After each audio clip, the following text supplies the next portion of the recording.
Mauritanie, les résultats des législatives régionales et locales ne devraient pas être connus avant la fin de cette semaine. C'est ce qu'a indiqué la commission électorale qui dit qu'elle prendrait le temps qu'il faut.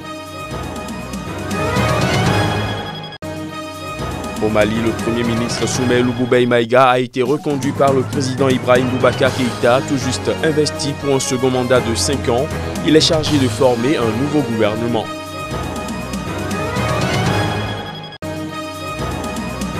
Et puis au Sénégal, des jeunes à travers la page Facebook Save Dakar, créée il y a 1 an, pensent trouver des solutions en dénonçant sur les réseaux sociaux certains comportements qui encouragent la dégradation de la qualité de vie.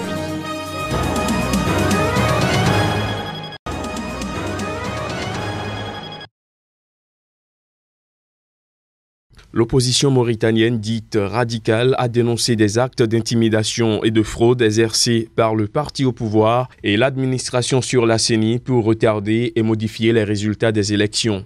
Mais en réponse à plusieurs dizaines de manifestants réunis devant son siège à Nouakchott, à l'appel d'une quinzaine de partis d'opposition, la commission électorale a déclaré qu'elle a besoin d'une semaine pour faire sortir des résultats crédibles et valides. La CENI dit qu'elle prendra le temps qu'il faut, quelles que soient les pressions qu'elle subira. Précisons que les résultats seront publiés dans les 2 ou 3 prochains jours. L'institution a justifié les retards enregistrés dans la compilation des résultats par la complexité du scrutin qui se faisait à 3 niveaux de pouvoir et combinait des listes nationales et locales. La CENI, qui rejette les accusations de fraude, assure se situer à égale distance entre l'ensemble des partis en compétition. Sans donner de chiffres, elle avait indiqué lundi que l'Union pour la République, le parti du président Mohamed Ould Abdelaziz et le parti islamiste Tewassoul de l'opposition arrivent en tête des premiers résultats compilés.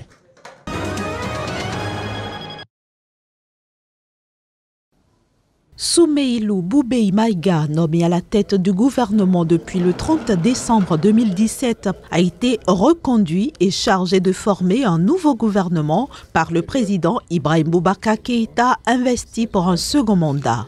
Mardi, il a présenté sa démission et celle de son gouvernement au chef de l'État après sa prestation de serment.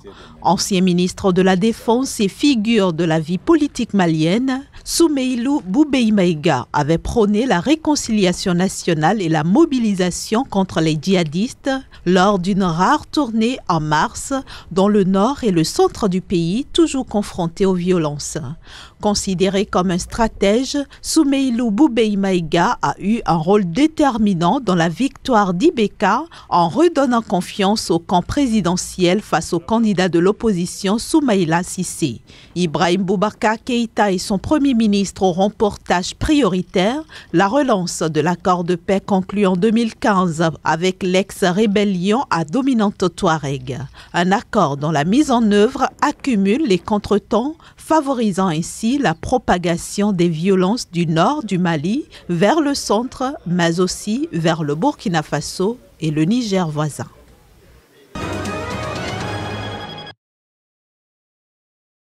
Je l'ai dit haut et fort, Ibrahim Boubacar Keïta n'est plus notre président. La prestation de serment de Ibrahim Boubacar Keïta ne semble pas apaiser son rival politique. Alors que se déroulait la cérémonie de son investiture, Soumaïla Cissé tenait un meeting avec ses partisans pour contester la réélection du président. Nous, vous, le camp du changement, unis et solidaires, rassemblés et déterminés, nous ne lâcherons rien. Nous ne céderons pas. Nous finirons par gagner. Nous finirons par triompher. Car nous sommes majoritaires dans le pays. Nous sommes majoritaires dans le pays. Rejette la fraude électorale, rejette le vol de ses votes. C'est pourquoi en quelques heures, tout ce monde s'est réuni en quelques heures pour dénoncer la fraude, pour dire qu'ils ne se reconnaissent pas à l'investiture qui s'est faite aujourd'hui, pour dire que leur président est et restera Soumaïla Cissé, son excellence Soumaïla Cissé. La Cour constitutionnelle malienne a déclaré IBK vainqueur du second tour de la présidentielle du 12 août avec 67,16% des suffrages contre 32,84% pour son rival, l'ancien ministre des Finances Soumaïla Cissé. Depuis lors, l'opposant n'a de cesse de contester la réélection du président.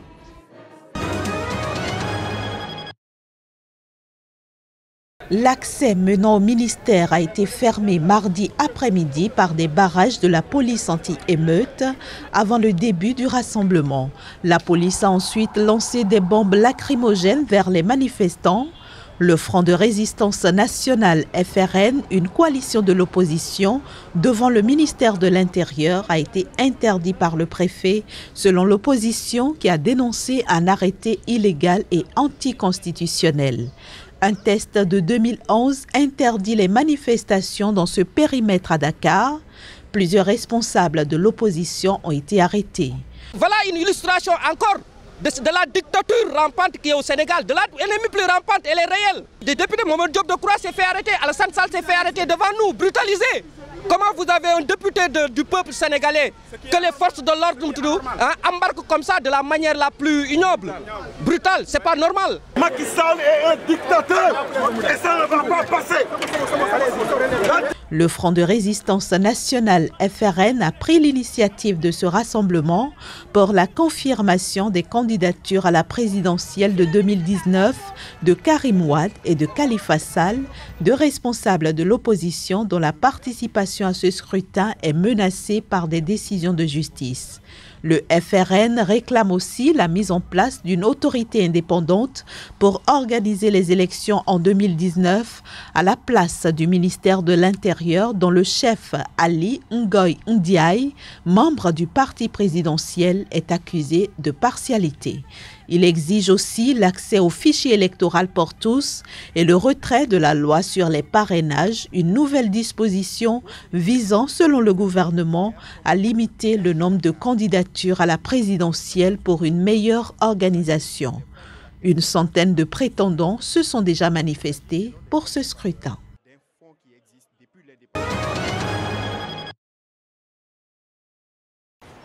À l'aide de son téléphone, Maguette prend en photo ses vendeurs ambulants qui encombrent le passage sur cette passerelle. Sur ces chemins qu'il prend chaque jour pour se rendre à son travail, impossible de circuler les heures de pointe. Alors Maguette veut dénoncer ces incivilités avec ses photos qu'il partagera sur les réseaux sociaux. C'est devenu un réflexe pour moi de prendre en photo tout ce qui me déplaît sur Dakar et je le partage sur les réseaux sociaux via le hashtag #SaveDakar. Et ici, c'est une passerelle que je prends chaque matin pour aller au travail et c'est occupé de façon anarchique par les marchands ambulants.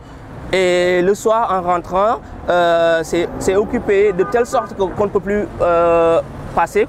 Et c'est vraiment désolant et j'en ai ras-le-bol de tout cela. J'aimerais bien que ça cesse.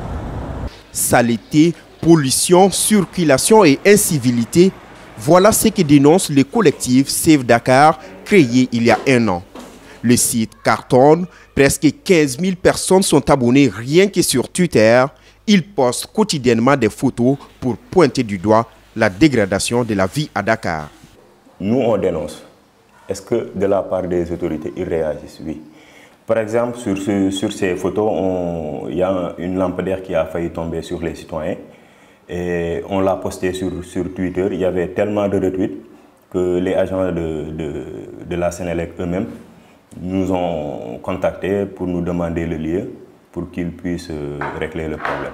Si les collectifs dénoncent sur les réseaux sociaux, sur le terrain, ils sensibilisent. Des moments de pédagogie sont périodiquement organisés, comme dans cette école du quartier populaire de Gueule Tapée.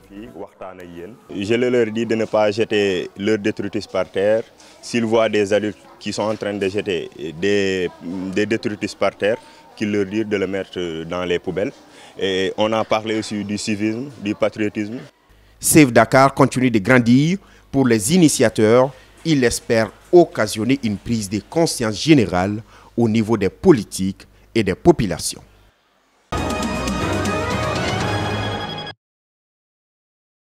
Une nouvelle trêve a débuté dans la soirée de mardi après une journée de violents affrontements au sud de Tripoli. La mission de l'ONU en Libye annonçait mardi la signature d'un accord de cessez-le-feu entre les groupes armés impliqués dans les combats près de la capitale libyenne.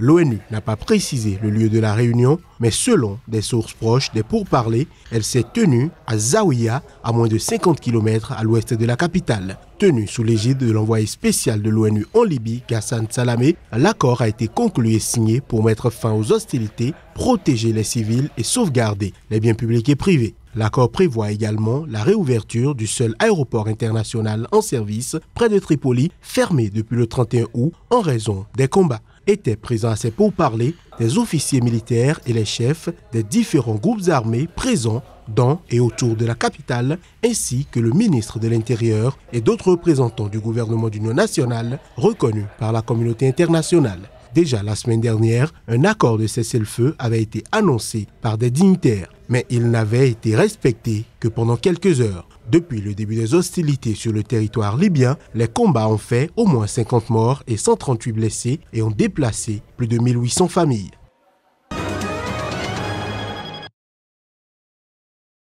À Pomolona, un village du gouvernement local d'Idane dans le district sénatorial central d'Ondo au sud du Nigeria, une des nombreuses communautés négligées dans tout l'état d'Ondo. L'image désolante commence à l'entrée du village par un détour par la voie rapide à Kouré-Ondo. La route rocheuse est impraticable et difficile à traverser. Le manque d'équipement de base est palpable à l'approche de la place du village. Pour atténuer les problèmes des habitants d'Apomolona, la construction d'un centre de santé de base a été prévue dans le budget fédéral de 2015 pour un montant de 8 millions de NERA. Bien que le projet ait été répertorié depuis 2015, aucun bloc n'a été posé 3 ans plus tard. Les projets de circonscription sont généralement répertoriés par les législateurs fédéraux et mis en œuvre par le gouvernement dans leurs circonscriptions respectives. Seul un centre de santé de base construit il y a plus de 12 ans sous l'administration du gouverneur Olusegun Agagu se trouve au bout du village. L'unique centre de santé de la communauté ne disposant pas de commodités de base ni de toilettes. À entendre cet habitant du village, il n'y avait pas de centre de santé de base dans la ville et la population s'attendait à ce que le gouvernement leur vienne en aide, mais à ce jour, rien de toutes ces promesses électorales. Cette évolution semble se produire dans d'autres parties de l'État dans le cadre du projet de circonscription du gouvernement, comme en témoignent d'ailleurs d'autres centres de santé similaires facturés à Atosi, à Idanre et à Okebe.